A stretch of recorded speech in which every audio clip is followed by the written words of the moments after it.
Hi friends, வணக்கம். நம்ம தினம் ஒரு வீடியோ போஸ்ட் ஆஃபீஸை பற்றியோ இல்லை நமக்கு தெரிஞ்ச தகவல்களை பற்றியோ உங்ககிட்ட ஷேர் பண்ணிகிட்ருக்கோம். இன்றைக்கி ஒரு சில தகவல்களை உங்கள் கூட ஷேர் பண்ணிக்கலான்னு ஒரு ஐடியா. யூபிஐ டிரான்சாக்ஷன் இதை பற்றி நான் சின்ன வீடியோ உங்களுக்கு சொல்லலான்னு ஒரு ஐடியா.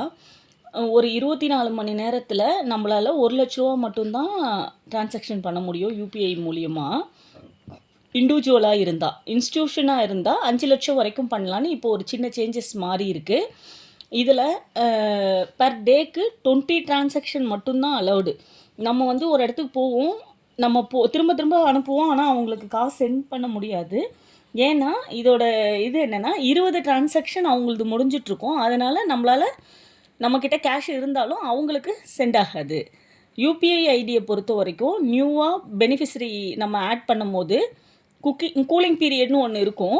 அதில் ஃபஸ்ட்டு டிரான்சாக்ஷனை 2000 ரூபா மட்டும்தான் பண்ண முடியும். ஆஃப்டர் 4 ஹவர்ஸ்க்கு அப்புறம் தான் நம்ம அதிகமான பணத்தை நம்மளால் டிரான்சாக்ஷன் பண்ண முடியும். யூபிஐ டிரான்சாக்ஷன் சார்ஜின்றதை பொறுத்த வரைக்கும் நமக்கு எதுவுமே இண்டிவிஜுவல்களுக்கு, அதாவது தனிநபருக்கான யூபிஐ ஐடி டிரான்சாக்ஷன் சார்ஜஸ் எதுவும் கிடையாது. மெர்ச்சன்ட் அக்கௌண்ட்டாக இருந்தால் மட்டும் அவங்களுக்கு ஒரு சில அமௌண்ட்ஸ் சார்ஜஸ்ன்னு சொல்லியிருக்காங்க. யூபிஐ பொறுத்த வரைக்கும் நமக்கு ஒரு 24 மணி நேரத்துக்கு 1 லட்ச ரூபா தான் டிரான்சாக்ஷன் ஆகும் இண்டிவிஜுவல். இன்ஸ்டியூஷனாக இருந்தால் 5 லேக் ஒரு 24 மணி நேரத்துக்கு 20 டிரான்சாக்ஷன் மட்டும்தான் 24 ஹவர்ஸ்க்கு நம்மளால் பண்ண முடியும். இது மட்டும் ஜஸ்ட் ஒரு ஐடியாக்காக உங்களுக்கு சொல்லலான்னு நான் இந்த வீடியோவில் சொல்லிகிட்ருக்கேன். இதில் யூபிஐ லிமிட்டை பற்றி நம்ம தெரிஞ்சு வச்சுக்கிட்டால் நல்லதாக இருக்கும். எஸ்பிஐ பேங்க்கை பொறுத்த வரைக்கும் இது எக்ஸாம்பிளுக்கு தான். எல்லா பேங்க்குக்கும் கூட நான் உங்களுக்கு வேணும்னா ஷேர் பண்ணுறேன் நெக்ஸ்ட் வீடியோவில்.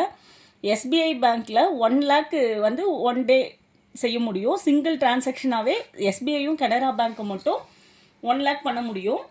பஞ்சாப் நேஷ்னல் பேங்க் 50,000 தான் பண்ண முடியும். 2 டிரான்சாக்ஷனாக தான் பண்ணணும். ஐஓபி பேங்க்கும் 1 லேக்கு 2 டிரான்சாக்ஷனாக மட்டும்தான் பண்ண முடியும். இதெல்லாம் நம்ம சின்ன சின்ன ஐடியாஸ் தெரிஞ்சு வச்சுருக்கும் போது தான் நம்மளால் யாருக்குன்னா விளக்கம் சொல்லும் போது எதனால் இந்த காரணங்கள், எதுக்காக இந்த காசெல்லாம் மாற மாட்டேங்குதுன்னா நம்ம தெரிஞ்சு வச்சுக்கிட்டா கொஞ்சம் நல்லா இருக்குன்றதால தான் உங்கள் கூட ஷேர் பண்ணுறேன். நெஃப்ட் ஆர்டிஜிஎஸ் பொறுத்த வரைக்கும் ஆன்லைன் ஆஃப்லைன் ரெண்டுமே யூஸ் பண்ணிக்க முடியும். அக்கௌண்ட் நம்பரும் ஐஎஃப்எஸ் கோடும் ஃபார்ம் ஃபில் பண்ணி கொடுத்தா நம்ம பணத்தை எங்கேருந்து எங்கே வேணாலும் மாற்றிக்கலாம். நம்ம பேங்க்கில் இருந்து சேம் பிரான்ச்சுக்கு, அதாவது சேம் பேங்க்குக்கே, அதர் பிரான்ச்சு ஆனால் சேம் பேங்க்குக்கே மாற்றணுன்னாலும் மாற்றிக்கலாம்.